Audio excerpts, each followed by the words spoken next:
Time for tonight's rewrite. As the eventual inevitability of legal same-sex marriage in this country becomes more and more obvious, its opponents sound more and more, well, we never did find that more polite word for stupid. Listen to Iowa State Representative Rich Anderson. Homosexual couples cannot produce children, but heterosexual couples can. That's what marriage is. So what does he call married heterosexual couples who don't have children? I don't know. He never got to that.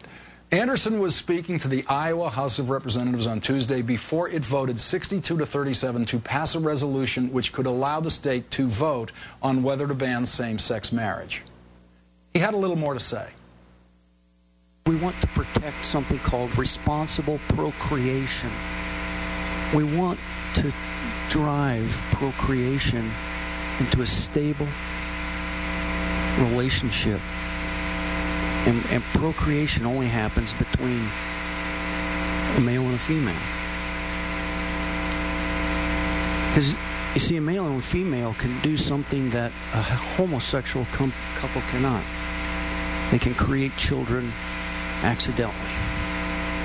That's the issue. It isn't about love. It isn't about romance. He's right. Come on, he is. Accidental children are often not about love or romance. And that's why ultra-conservative lost souls like Rich Anderson usually are heard ranting against creating children accidentally. This is how tied up in verbal knots the anti-gay marriage ranters are getting. To rewrite this nonsense, it is my honor to yield my time to someone who was involved in this debate as hundreds of people packed into the Iowa State House.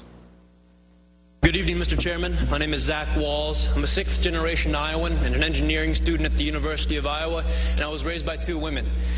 My biological mom, Terry, told her grandparents that she was pregnant, that the artificial insemination had worked, and they wouldn't even acknowledge it. It actually wasn't until I was born and they succumbed to my infantile cuteness that they broke down and told her that they were thrilled to have another grandson. Unfortunately, neither of them lived to see her marry her partner, Jackie, of 15 years when they wedded in 2009. My younger sister and only sibling was born in 1994. We actually have the same anonymous donor, so we're full siblings, which is really cool for me. And I guess the point is that our family really isn't so different from any other Iowa family. When I'm home, we go to church together, we eat dinner, we go on vacations. But we have our hard times too. We get in fights. Actually, my mom, Terry, was diagnosed with multiple sclerosis in 2000. It is a devastating disease that put her in a wheelchair, so we've had our struggles. But, we're Iowans. We don't expect anyone to solve our problems for us. We'll fight our own battles. We just hope for equal and fair treatment from our government. Being a student at the University of Iowa, the topic of same-sex marriage comes up quite frequently in classroom discussions. And the question always comes down to, well, can gays even raise kids? And the question, the conversation gets quiet for a moment because most people don't really have an answer. And then I raise my hand and say, actually, I was raised by a gay couple, and I'm doing pretty well. I scored in the 99th percentile on the ACT. I'm actually an Eagle Scout.